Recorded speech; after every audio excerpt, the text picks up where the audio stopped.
Hi, everyone, and welcome back to the Vagina Healing Podcast. My name is Lakira, and I'm a vaginal health dietitian that frees women from recurring vaginal infections using holistic nutrition combined with nervous system regulation and subconscious reprogramming.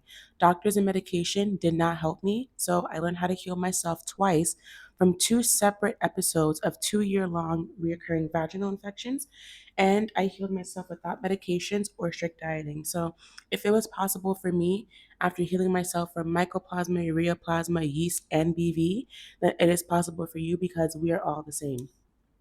This episode is going to be on the impacts of cortisol and having a dysregulated nervous system on your vaginal health, and a few tips that you can start off with if these resonate with you to start regulating your nervous system. So, I usually create content mainly on nutrition because I'm a dietitian, but in my programs and in my products, if you have purchased one of my ebooks or joined my monthly membership, I always talk about not just nutrition, but nervous system regulation and subconscious reprogramming. So I want to start making more episodes on nervous system regulation and subconscious reprogramming and not just nutrition so that you guys have a full, well rounded idea of how to heal your body, not just from recurring vaginal infections, but from anything in general, whether you're dealing with like really chronic conditions or painful diseases or anything. These tips can be used for everything. It's not just recurring vaginal infections. So keep that in mind. So this morning, in my Patreon, which is my monthly membership, the Microbiome Makeover, it's $50 a month, and you get daily education on vaginal health, daily Q&A, and then we have a weekly live Q&A. So that's linked down below. But I created a post on how cortisol plays an impact on your vaginal health, and so I'm going to elaborate on that a little bit in this episode and keep it short so that it's digestible for you guys. I don't really like to make a long episode because I get really tired of talking for so long. So I'm going to try making shorter episodes. So this episode is not going to encompass all of my knowledge on nervous system regulation and in general. I'm just going to create more episodes on it in the future. And I always encourage you guys to take notes on my episodes so that you can go back, refer to them, and create a plan for yourself and figure out how to incorporate these things into your life. So your nervous system and cortisol levels play a direct role in your vaginal health. And the reason for this is because when we first wake up in the morning, our cortisol levels are the highest because its job is to wake us up. And so when you have a morning routine where you're rushing, you're busy, you're drinking caffeine on an empty stomach, you're skipping breakfast, you allow your cortisol levels to kind of stay spiked for a longer period of time, and your cortisol and your blood sugar are directly linked. So when your cortisol is high, your blood sugar is high. When your blood sugar is high, your cortisol is high. This is why people can have the healthiest diet, but if their life and their nervous system is dysregulated and they're constantly stressed, they're constantly in a rush, they're skipping meals, they're having caffeine excessively or on an empty stomach, and they just have a really chaotic, stressful life, or they're very type A, perfectionist, they're always doing things, always following a to-do list, always very like strict and uptight in life, you can still develop diabetes, insulin resistance, prediabetes, stuff like that, because your cortisol and your blood sugar are directly linked. And so cortisol is your stress hormone, and cortisol, when high, can suppress your immunity. When your immunity is suppressed, that's obviously going to lead to you getting more, not just recurring vaginal infections, but developing more illnesses in general. And since cortisol also suppresses your immune system, you're not strong enough to even fight off infections or illnesses and stuff like that. So it suppresses your immune system. It directly alters and changes your vaginal pH. So when you are chronically stressed, your vaginal pH changes, and we want our vaginal pH to stay between 3.8 to 4.5. If it goes above that, it becomes more alkaline, which then makes it a perfect environment for microbes to overgrow, whether it's opportunistic microbes or whether it's foreign microbes that come into your vagina and cause infections like STDs and STIs. It's also important to know that basically when your body is in a chronic stress state, even if it's low grade stress, because your body cannot differentiate between different types of stress, you can be stressed over losing your keys or stubbing your toe or a breakup or being cheated on or something insanely traumatic, but your body views all stress as the same stress. So even if you're stressed over losing your keys or you have really bad road rage or someone pissed you off, when you're stressed, your body automatically thinks that you're in danger and it puts you in fight or flight mode. So our brains are still primal in the sense where any type of stress, it thinks that we're outrunning a lion or a bear. So it increases our cortisol levels significantly, and so when your cortisol levels are constantly spiked really high all the time due to being stressed in life, whether you're naturally anxious, you're naturally agitated, you're naturally overwhelmed, you're naturally staticky, which just basically means that you always want to fight or argue, or you're just always just irritated and agitated, your cortisol levels are most likely always elevated. And so this shifts your body into survival mode. So in our nervous system, we basically have two domains. We have the parasympathetic nervous system and we have the sympathetic nervous system. So the sympathetic nervous system is basically your fight or flight survival response. So we do need that sympathetic nervous system because it helps us to stay away from danger. It helps us to not touch hot things like the stovetop. It helps us to look both ways before crossing the street. It helps us to stay alert to keep us safe. But when you are constantly spiking your sympathetic nervous system to stay activated through always being stressed, that's when it becomes an issue because human beings are not designed to handle stress for a long period of time. So when you look at animals like a cat or a dog, whatever, whenever they're stressed, they'll usually shake it off and then they'll move on and they're no longer stressed. That's a form of somatic release. That's why somatic workouts are really important, and moving your body is really important when you are stressed. So if you want help with somatic workouts, I do have a link to purchase nervous system regulation slash somatic workout courses from a lady I follow called the Workout Witch. I did her 30-day nervous system reset last year and it helped me significantly. And all I required was to do extremely lazy stretches and workouts while I was in bed. And so if you go to my link tree and scroll all the way down to the bottom under lymphatic drainage, you'll see the link to join one of her programs. And her programs are really cheap too. Like I got her 30-day nervous system reset for like $50. So it's really, really, really helpful. But that's a really easy way to start getting into somatic workouts. And so animals, they shake themselves off and then they get back to it. Like they don't even care anymore. But humans, naturally, when we're stressed, we usually just stay stressed. And especially when you live in high stress environments like America or really busy cities, we're naturally brainwashed and designed to always be on the go, always rushing, always grinding, always doing the next thing, always feeling behind. And so in America in general, majority of people are living in survival mode because of financial circumstances. So the price of things being high, but then people's pay not being high, financial stress, life stress, relationship stress, environmental stress. So America in general is a pretty stressful country to live in, honestly. And especially now with the political climate, people are even more on edge and more anxious. And so naturally, even if in your own personal life there's nothing really triggering you, you can be triggered from like external circumstances as well. So the sympathetic nervous system is designed to protect us, but when it's chronically activated and it's always like overwhelmed, then that's when it can start to impact your health because cortisol suppresses your immune system and stress is the seed that creates diseases.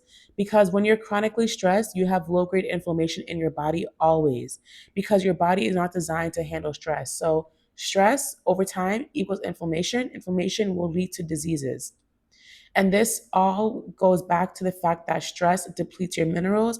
I have 2 episodes on your minerals, so go back and listen to that. But basically, your stress levels, when they're high all the time, you're basically burning through your magnesium and other minerals at a really fast pace to the point where your diet can't even keep up with it. And that's why people end up developing type A personalities, having really bad anxiety, and other things. So that's the sympathetic nervous system. Then you have the parasympathetic. So this is the rest and digest state. So sympathetic is fight or flight, parasympathetic is rest and digest. So our bodies do the best in regards to healing and how we feel and rejuvenating and digesting when we are in the parasympathetic state. So when you're eating, when you're resting, when you're calm, is when this state is activated. When you're eating, though, you have to be sitting down and eating in a calm state and not scrolling on your phone or eating really fast or swallowing really fast and not chewing thoroughly. And also, if you're eating while you're on the go, like eating while you're walking, eating while you're driving, or eating while standing up, this activates your sympathetic nervous system because your body can understand why you are eating, but also walking or driving or standing up. So when you're eating, sorry guys, you want to be sitting down in a calm state and really being present and focusing on your food by chewing really thoroughly until your food is mush. This also can make a huge difference on your digestive system by allowing you to go to the bathroom more, alleviating constipation, and allowing for your motility to be at a good pace versus sluggish. Because when you're chewing your food into mush, it makes it so much easier to slide through your digestive system versus if you're chewing on your food and swallowing it after a few bites, you're basically forcing down chunks into your digestive system. And this can slow it down, make your motility more sluggish. This can cause really bad bloating, really bad gas. It can cause just having a really bad sluggish motility. It can also lead to lack of absorption from nutrients because you're not digesting your food properly. And it also puts a strain on your digestive system because now it has to work extra hard to break down the food. So imagine a pipe. If you pour water through a pipe, it can obviously go through. If you're trying to forcefully put like something really chunky down a pipe, it's more likely to get clogged. So keep that in mind. So with the parasympathetic state, the rest and digest state, this is the state in which our body can digest food really well as long as you're eating mindfully. When your body is in a restful state, whether you're napping, you're sleeping, or you're meditating, or doing something that grounds and calms your nervous system, this can put you in that parasympathetic state. And when you're doing nervous system regulation techniques, you'll know you've activated that parasympathetic state when you start to yawn. So when you start to yawn, yawning is a way of your body calming down. So it's not just when you're tired, it's when your body's also calming down as well. So in the parasympathetic state, we also don't want this state to be chronically overly activated because that can lead to you feeling just really drowsy all the time and feeling really down. It can actually lead to depression and having a slower metabolism. And so we want both nervous systems to be balanced in a healthy way so that you're not overly activated and you're not underactivated as well. And so with the parasympathetic state, you can activate this through techniques. And it's also the state in which our body prefers to heal in. So your body prefers to heal when you have, as a woman, 8 to 10 hours of sleep every night. Your body prefers to heal when you rest, when you nap, not when you're overly working, when you're overly grinding, when you're constantly doing stuff, following a to-do list every single day, and just really being overly strict and structured in your life. Discipline is good, but not excessively. So that's basically the parasympathetic nervous system. I feel like I'm forgetting something. But basically, the more you can activate this nervous system, especially when you feel stressed, the better your health, the better your cortisol levels, the better your vaginal health in general. And so, when your body's in a chronic stress state, even if it's low grade stress, your cortisol stays elevated and this shifts your body into survival mode. So, any kind of stress will put you in survival mode. And so in survival mode, your body deprioritizes reproductive and vaginal health because it prioritizes what it deems as the essential organs, such as your brain and your heart, and it prioritizes blood flow to those systems and organs and deprioritizes blood flow to other systems like your digestive system, your reproductive system, your vaginal health. This is why people who are typically high stress develop IBS and digestive issues and also recurring vaginal infections because you have less blood flow to those systems in your body. In survival mode, your body also weakens your immune defense. So, specifically in the vaginal microbiome, your vaginal microbiome is its own immune system. And so, when your vaginal microbiome is weakened, this can lead to vaginal dysbiosis, which then can allow for opportunistic microbes to overgrow and cause infections such as BV, yeast, or ureaplasma mycoplasma, any of them, or it can have you at a higher risk of contracting STDs and STIs because your vaginal microbiome is not strong enough. So even if you have sex with somebody that has STD, STI, not on purpose, obviously, you'll have a higher risk of contracting it. Versus if your vaginal microbiome is strong enough and dominated by L. crispatus, you will have a high chance of fighting off STDs, STIs, and not contracting them.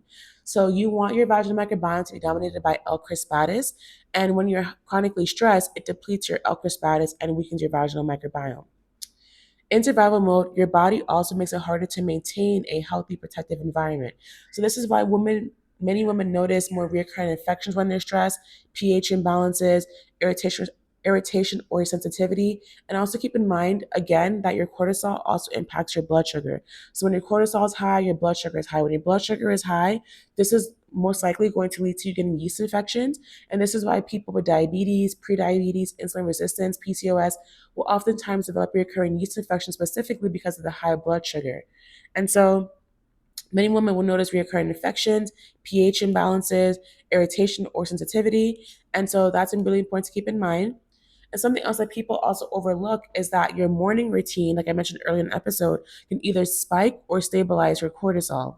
So if you're skipping breakfast, because when you skip breakfast, you are allowing your cortisol levels to stay high until your body thinks that you're unsafe, it thinks that you are starving, and so it goes into survival mode. So if you are skipping breakfast, you're drinking caffeine on an empty stomach because caffeine is a stimulant, and so if you're adding a stimulant into your stomach first thing in the morning without eating anything, you can obviously imagine how that can spike your cortisol levels. It's similar to drinking alcohol on an empty stomach or taking a drug on an empty stomach. That can really fuck up your stomach. So drinking caffeine on an empty stomach, if you're always rushing in the mornings, this is an easy way to have chronically high cortisol levels because again, your cortisol levels are naturally high in the morning. Or if you're doom scrolling right when you wake up, because you're exposing your eyes to that blue light exposure first thing in the morning, that can also spike your blood sugar and your cortisol levels. So all of these things create a sharper cortisol spike first thing in the morning. Like I mentioned to you guys, your body is already naturally higher in cortisol when you wake up. So adding caffeine plus no food is you stacking stress signals on your nervous system. And over time, this can continue to dysregulate your system and indirectly impact your vaginal health. So here's what to do instead. Number one, as a woman, you should be eating within the first hour waking up. I do not recommend intermittent fasting for women. I do not recommend women doing fasted workouts because we are different than men. We are not men, and unless a man is educated on the woman menstrual cycle, you should not be taking fitness advice and nutrition advice from men unless they're educated on women's health. Men have a 24-hour cycle, women have a 28-day cycle. 24 hours versus 28 days is a huge difference. Men's hormones are naturally more regulated because they have usually high testosterone first thing in the morning, and then at the end of the day it's low, and then the next day it's the same thing. So they're constantly regulated. This is why men are able to lose weight really fast. They're typically way more horny, like they're horny every single morning usually. They always want to have sex. Not all men, but, and I'm not referring to in a wounded way where they're overly hypersexual. I'm just saying in general. And this is why a man can lose weight really fast than a woman takes like months to lose weight. So women have a 28-day cycle. So we have the menstrual phase, we have the follicular phase, we have the ovulatory phase, and we have the luteal phase. Depending on where we're at in our cycle determines our energy levels, our mood, our emotions, how we eat, and basically how we can handle things. That's why cycle syncing is really important for women. I'll probably make an episode on cycle syncing in the future. But if you can cycle sync your nutrition and your physical activity and your life, you can work with your body versus against it. Because, for example, during your menstrual phase and your luteal phase, you should be prioritizing low energy physical activity like walking, yoga, stuff like that.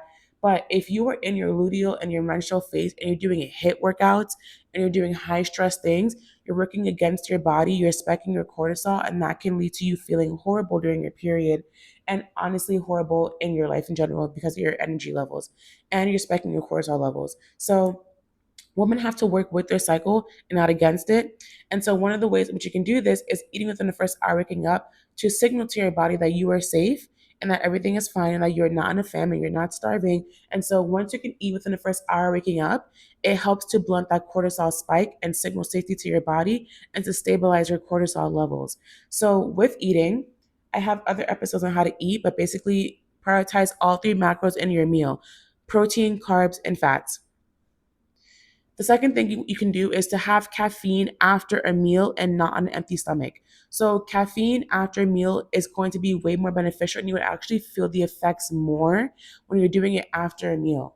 So, if you're still sensitive to caffeine, you can pair it with fat and or protein to blunt the cortisol spike. So, adding heavy cream to your caffeine, using whole milk, adding in some grass-fed butter or grass-fed ghee, which also makes it taste really, really nice and buttery and nutty and really good, or adding full fat coconut milk. This helps to blunt the cortisol spikes.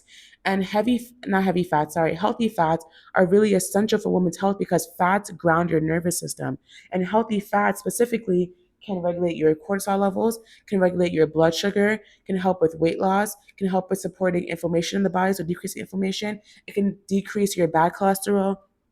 It can decrease the risk of heart disease and cancer and diabetes and stuff like that. It also supports healthy hair, skin, and nails. And if healthy fats are the foundation of your hormones, not just healthy fats, but also fats in general, because saturated fats do play a role in your hormonal health. So fats play a role in your hormones. So if you have dysregulated hormones, or you have really bad skin health, or hair health, nail health, things like that, want to prioritize more healthy fats. So heavy cream, grass-fed butter, or grass-fed ghee and whole milk. I do recommend grass-fed so that you're not getting any antibiotics or hormones into these things. And also full-fat coconut milk, the canned organic one, is the best kind of version. So healthy fats are essential. So adding healthy fats to your coffee can help to blunt the cortisol spike, or adding protein as well. Or you can also try mushroom coffee. So mushroom coffee has adaptogenic mushrooms that can help to your body to adapt to stress by regulating your HPA axis. And so these kind of mushrooms can significantly help with improving your nervous system health and also your gut health as well. My favorite brand is Ohm, but my mom loves the Rise brand. Four Sigmatic is also another good brand as well. But you have mushroom coffee, you have mushroom matcha, so that can be helpful as well. So have caffeine after breakfast versus on an empty stomach, and don't have caffeine more than once in a day. That also, when you're having caffeine excessively, like more than one cup of coffee a day, that can put a damper on your nervous system as well. The third thing you can do is create a slower morning routine for yourself. So if you're always constantly in a rush, you have to find a way to slow the fuck down in the mornings. I prioritize slow mornings, which is why I start my work later in the day, because I wake up, I pray, I meditate, I do some breath work, I stretch, I listen to subliminals, I have breakfast, I go on a walk. So obviously not everybody has the luxury of doing this, which I understand. But even if you can't do this, you still have to find a way to make a slower morning routine for yourself. So this looks like, if it requires you waking up earlier and resting before getting up, you have to prioritize this. If this requires you changing your work schedule, if you have the opportunity to do that, I would do that. Whatever way in which you can slow down in the morning, you have to prioritize that, because you're going to constantly stay in fight or flight mode. So have a morning routine for yourself that requires you being slower. If you can incorporate a walk in the morning, some breath work, some meditation, definitely having breakfast, all of this is going to help to ground you in the morning to have a better start to your day. When you have chronically high cortisol levels, you will typically feel really tired and sluggish in the middle of the day and feel like you also need a nap in the middle of the day. So keep that in mind. Something else that you can also do is wait until after your morning routine and after your breakfast to check social media and to check your messages, because this can spike your cortisol levels. So an app that I use is the Opal app, and the Opal app can basically, it blocks your social media accounts. You can choose which apps you want it to block. So I choose to block my messages and my WhatsApp until 10 a.m. because by 10 a.m. I'm usually done with my morning routine. Like right now it's 9:40, and after this I'll be done with my morning routine. So the Opal app can block apps for you. So I block those two apps until 10 a.m. And then it can also create a time limit for how long you spend on apps. So I create a daily 30-minute allowance for apps, so like TikTok or Threads or those social media platforms, and also my email as well, because I'm always checking my emails. So I allow myself to have a 30-minute limit on my email and on those apps. And so after 30 minutes, it completely shuts off those apps and you can't even enter those apps at all. I also use the Opal app to shut off apps after I think 10 p.m. or 12 p.m. So you can create time limits, you can create app blockages. So the Opal app is really flexible with that. And so it's OPAL. I use the free version. It's kind of tricky to figure out how to use the free version because they make it really hard to figure it out. They want you to use the paid version, but I use the free version. So you have to kind of play with the app around a little bit and keep skipping stuff to get to the free version. So that's what I do. But if you want to pay for it, go right ahead. But the Opal app is really helpful. It's spelled OPAL. So wait till after your morning routine and your breakfast to check social media and to check your messages. Let's see. So overall, when you can incorporate a breakfast in the morning and having fats to your caffeine, this slows down absorption and also helps to keep your nervous system more regulated. And when you incorporate some of these tips, when your body feels safe, your hormones are regulated better. And when your hormones are regulated better, your vaginal environment becomes more stable. And so this is pretty much all I have for this episode. If you want more guidance, join my Patreon, or you can purchase the 30-day Vag Reset ebook that gives you a step-by-step plan that combines mindset with nutrition and nervous system regulation to help you heal your vagina. One thing I want to mention is that anything that you buy from me, you're going to get the same advice as if you're working with me one to one. So I don't gatekeep information in any of my products or my services. I want people to be able to heal their vaginas without needing to constantly go to a doctor's office or relying on diflucan, metro slash flagyl, and antibiotics in general. And so the goal is to make healing accessible to everybody and not just people who pay for my program. So from listening to my podcast episodes, my YouTube videos, joining the Patreon, purchasing from me, whether it's through my courses, I only have one course, my membership, or any of my ebooks, you can literally heal your vaginal infections through any of those things. So my high paying programs like the Vag Reset program and the Vag Reset Advance, that's for women who want to have that daily support through the 24/7 chat support and they want to have a more structured approach for themselves. But you can heal regardless of what you choose to go with. So keep that in mind. And small shifts like when and how you eat or when you drink your coffee can make a big difference because it's a compound effect. So when you have these small habits and they compound over time, you'll notice a really big difference in your health and particularly in your vaginal health. And you can heal your recurring vaginal infections by compounding these habits into your life. So that is it for today's episode. If you want to work with me, my link is down below. But otherwise, I will see you all in the next episode. Bye, everyone.